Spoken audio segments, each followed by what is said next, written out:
Hello everyone, welcome to my channel. आज हम इस वीडियो में गैसेस स्टेट केमिस्ट्री यूनिट का एक और important topic kinetic equation of gases discuss करेंगे। इसका जो मेन फॉर्मूला है उसको डिराइव करेंगे, जो बहुत इंपॉर्टेंट है बीएससी लेवल के थ्योरी एग्जाम्स के लिए। उस अकॉर्डिंग आपको ये नोट्स प्रोवाइड करूंगा जिसको आप डायरेक्टली अपने थ्योरी एग्जाम्स में लिख सकते हैं। So kinetic equation of gases क्या होता है? The equation which gives the relationship between pressure, volume, molecular mass, number of molecules and average velocity of molecules known as kinetic equation of gas. ठीक है, तो ये जो है ये आप देख सकते हैं पीवी इक्वल टू 1/3 mnv²। ये है काइनेटिक इक्वेशन ऑफ गैस। ठीक है, इसी को कहा जाता है। इसके फॉर्मूला से ही आप इसका डेफिनेशन बना सकते हैं। काइनेटिक इक्वेशन ऑफ गैस क्या है?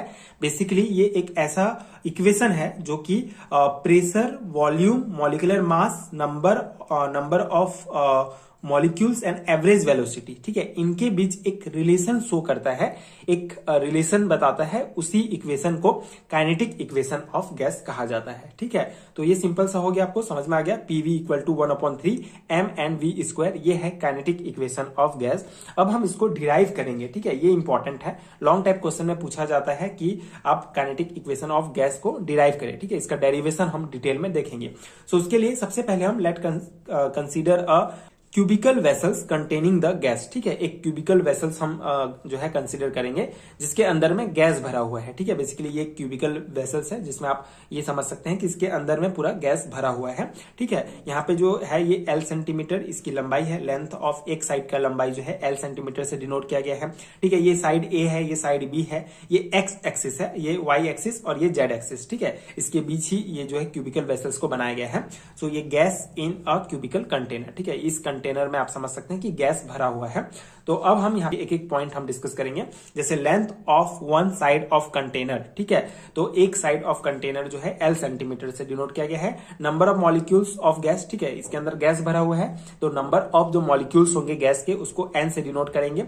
Mass of one molecules of gas, ठीक है, एक मॉलिक्यूल ऑफ गैस का मास कितना है हम M मानेंगे उसको। ठीक है, and average velocity of molecules is v centimetre पर सेकंड। ठीक है, तो जो मॉलिक्यूल्स है गैस का उसका एवरेज वेलोसिटी क्या होगा, उसका वेग क्या होगा, उसको हम मानेंगे v सेंटीमीटर पर सेकंड। ठीक है, एक सेकंड में v सेंटीमीटर वो गति करता है।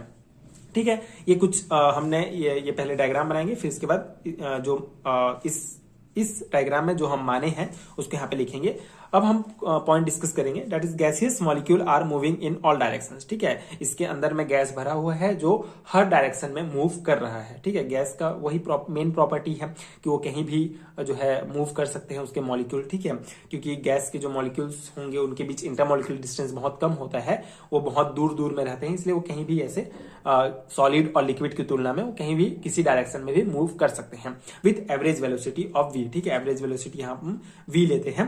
ठीक है, तो एवरेज वेलोसिटी v से वो कहीं भी दिशा में मूव कर रहे हैं। And all the collisions are elastic, therefore there is no loss of energy during the collision but velocity change in each collision. Suppose the components of velocity v along x y z axis are vx vy vz respectively, then v² equal to vx² plus vy² plus vz²। ठीक है, ये equation हमारा first है। तो इस point में क्या कहा गया है, बेसिकली पिछले वीडियो में हमने जो पॉस्टुलेट्स है काइनेटिक गैस थ्योरी का उसको हमने डिस्कस किया था। तो आपको नीचे प्लेलिस्ट का लिंक मिलेगा, आप उस वीडियो को देख सकते हैं। तो यहाँ पे इस पॉइंट में क्या कहा गया है कि जो गैसेस मॉलिक्यूल होते हैं सभी डायरेक्शंस में एवरेज वेलोसिटी v से मूव कर रहे हैं और ऑल कोलिजन्स आर इलास्टिक। ठीक है, जो जितने भी कोलिजन होंगे, मतलब जो गैस मॉलिक्यूल एक दूसरे से टकराएंगे वो इलास्टिक कोलिजन होगा। इलास्टिक मतलब कि इनके टकराने के समय न तो कोई एनर्जी लॉस होगा न कोई एनर्जी गेन होगा। ठीक है, therefore there is no energy loss of energy during the collision but velocity change. ठीक है, लेकिन इसका जो अगर टकराते हैं एक दूसरे से तो उनका वेलोसिटी चेंज हो जाता है, उनका वेग चेंज हो जाता है इन ईच कोलिजन। ठीक है, जैसे ये एक गैस का मॉलिक्यूल है, ये दूसरे गैस के मॉलिक्यूल से ऐसे टकराएगा। ठीक है, तो इसका ये इलास्टिक कोलिजन होगा, इलास्टिक टकराव है, तो इसके कारण इसमें कोई एनर्जी में चेंज नहीं होगा। लेकिन इसका जो जैसे मान लो v वेग से ये इसके ऊपर टकराया तो इसका जो है वेग चेंज हो जाएगा। ठीक है, v वेग से टकराया तो टकराने के बाद जब है इसका वेग बढ़ जाएगा या कम भी हो सकता है। ठीक है, v2 वेग हो जाएगा। ठीक है, तो वेलोसिटी इसका चेंज हो जाता है। Suppose the components of velocity v along x y z axis. ठीक है, अब हम सपोज करते हैं कि जो कंपोनेंट्स है, जो मॉलिक्यूल जो v वेलोसिटी से जो कंपोनेंट्स है वो एक्स वाई जेड किसी भी एक्सेस में जो है मूव कर सकता है। तो हमको एक इक्वेशन प्राप्त होगा, that is v square equal to v x square plus v y square plus v z square. ठीक है, ये हमारा इक्वेशन फर्स्ट है। आगे ये बहुत इंपॉर्टेंट इक्वेशन है, आगे हमारा डेरिवेशन में ये काम आएगा, तो इसको आप याद रखेंगे। ठीक है, तो ये हो गया हमारा पहला इक्वेशन। अब हमारा सेकेंड पॉइंट है हमारा molecule moving along x axis between phase A and B with velocity v x. ठीक है, अब यहाँ पे आप चित्र देखेंगे तो आपको एक एक पॉइंट समझ में आ जाएगा। कोई भी एक मॉलिक्यूल हम कंसिडर करते हैं जो कि एक्स एक्सिस, ठीक है, ये एक्स एक्सिस के अलोंग में जो है फेस ए, ठीक है, ये फेस ए और ये फेस बी, ठीक है, मतलब एक दीवार से दूसरे दीवार में जो है मूव कर रहा है कौन, हमारा एक मॉलिक्यूल। ठीक है, तो उसका वेलोसिटी क्या है, वी एक्स हम मानते हैं। ठीक है, उसका वेलोसिटी हम वी एक्स मानते हैं। It will return after strike the face A with velocity minus v x. ठीक है, अब यहाँ पे जैसे ये यहां से गया वी एक्स में, अब यहां से टकरा के वापस आया तो उसका जो वेलोसिटी है उसको हम मानेंगे माइनस वी एक्स। ठीक है, फेस यहां से एक मॉलिक्यूल गया वी एक्स वेग के साथ, अब ए दीवार से टकराया और फिर वापस आया तो उसको उसके वेलोसिटी को हम क्या मानेंगे, माइनस वी एक्स। ठीक है, momentum of molecules before its strike face, ठीक है, ए। तो यहां पे अब हम मोमेंटम की बात करेंगे, तो momentum of molecule before its strike face A. ठीक है, जब यहां से टकराने से पहले मोमेंटम क्या था इस मॉलिक्यूल का, एम वी एक्स। ठीक है, and momentum after strike face है। ठीक है, अब इससे टकराने के बाद मतलब वापस लौटते समय इसका मोमेंटम क्या है, माइनस एम वी एक्स। ठीक है, तो ये दो पॉइंट है। उसके बाद चेंज इन मोमेंटम, अब चेंज इन मोमेंटम हम कैसे ज्ञात करेंगे, m v x minus m v x, तो ये माइनस माइनस प्लस हो जाएगा, तो हमको मिल जाएगा जो मोमेंटम में जो चेंज हुआ है, जो टोटल चेंज हुआ है, नेट चेंज, वो हमको मिलेगा 2m vx। ठीक है, उसके बाद now number of collision which take place on face A in 1 second due to vx। अब number of collision which take place on face A in 1 second due to vx। अब यहाँ पे face ए में जो कितने नंबर ऑफ कोलिजन है, ठीक है, जब हम एक्स एक्सिस में ये जा रहा है ना, ये एक्स एक्सिस में जा रहा है, तो 1 सेकेंड में कितना बार कोलिजन हुआ, कितने बार टकराव हुआ फेस ए में, उसको निकालने के लिए हमारे पास एक फॉर्मूला है, that is distance travel by molecule in 1 second and total distance travel by molecule to strike again to face A. ठीक है, तो travel by molecule in 1 second में डिस्टेंस कितना ट्रेवल कर रहे हैं हमारा, वी एक्स। ठीक है, वी एक्स ट्रेवल कर रहे हैं, and distance travel by molecule to strike again to face A, two L into L.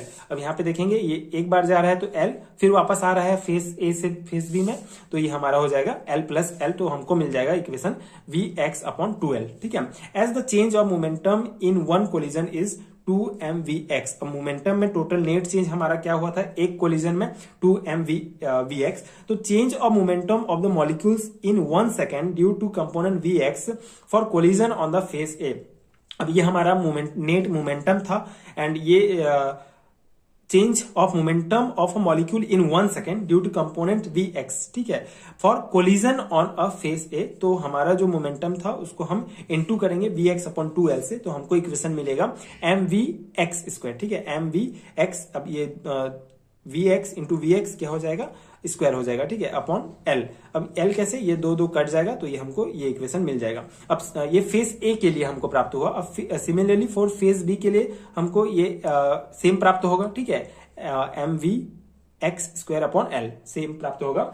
अब हम दोनों को क्या करेंगे, change of momentum due to opposite face A B by v x equal to v. अब जो चेंज ऑफ नेट मोमेंटम होगा उसको निकालने के लिए दोनों को जोड़ेंगे। ठीक है, तो हमको ये इक्वेशन प्राप्त होगा 2m vx square upon L. ठीक है, दोनों को जोड़ देंगे तो similarly rate change of momentum, अब ये हमको कौन से एक्स एक्सिस में प्राप्त हुआ। अब सिमिलरली जो है हमको वाई एंड जेड एक्सिस में निकालना है, तो सेम हो जाएगा rate of change of momentum. ठीक है, rate of change of momentum निकलेगा किसके लिए, वाई एक्सिस और जेड एक्सिस के लिए। तो ये क्या हो जाएगा 2m, बस ये x की जगह आप y लिख देंगे। ठीक है, ये जेड x की जगह z हो जाएगा, तो x y z तीनों एक्सिस में हमको ये प्राप्त हो गया rate of change of momentum. ठीक है, अब thus total rate of change of momentum of molecule, अब टोटल निकालेंगे तीनों के लिए, x axis y axis and z axis के लिए हमको मिल गया। तो अब हम total rate of change of momentum, ठीक है, मोमेंटम में जो टोटल चेंज होगा उसको हम निकालेंगे, तो तीनों को जो है हम जोड़ देंगे। ठीक है, ये 2m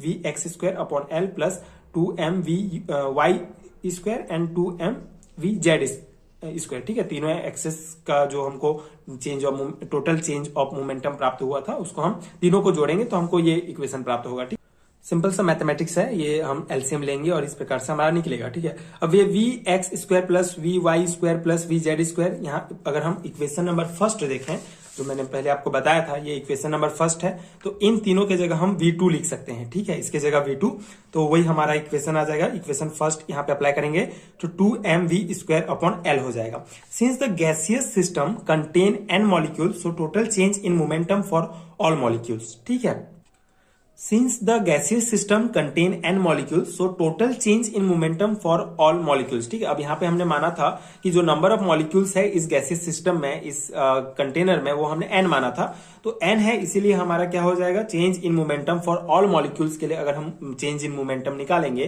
तो 2mv स्क्वायर अपॉन एल जो हमको प्राप्त हुआ है उसको हम n से गुणा कर देंगे तो हमको ये इक्वेशन प्राप्त हो जाएगा 2mnv स्क्वायर अपॉन एल।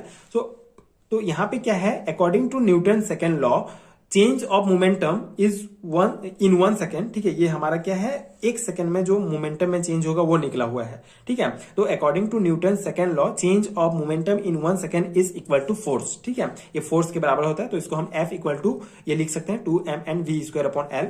अब now we know that the pressure बराबर क्या होता है, फोर्स अपॉन एरिया होता है। ठीक है, तो फोर्स हमारा ये है, तो फोर्स हमारा ये 2mnv स्क्वायर अपॉन एल लिख रहा है, और एरिया क्या है इस पूरे कंटेनर की अगर हम बात करें तो इसका एरिया होगा हमारा 6l स्क्वायर। ठीक है, 6l स्क्वायर, तो उसको हम इंटू करेंगे यहाँ पे, तो हमारा ये फाइनल इक्वेशन निकल के आ जाएगा 2mnv स्क्वायर अपॉन 6l3। ठीक है, ये जो एरिया है इसको l इंटू 6l स्क्वायर होगा।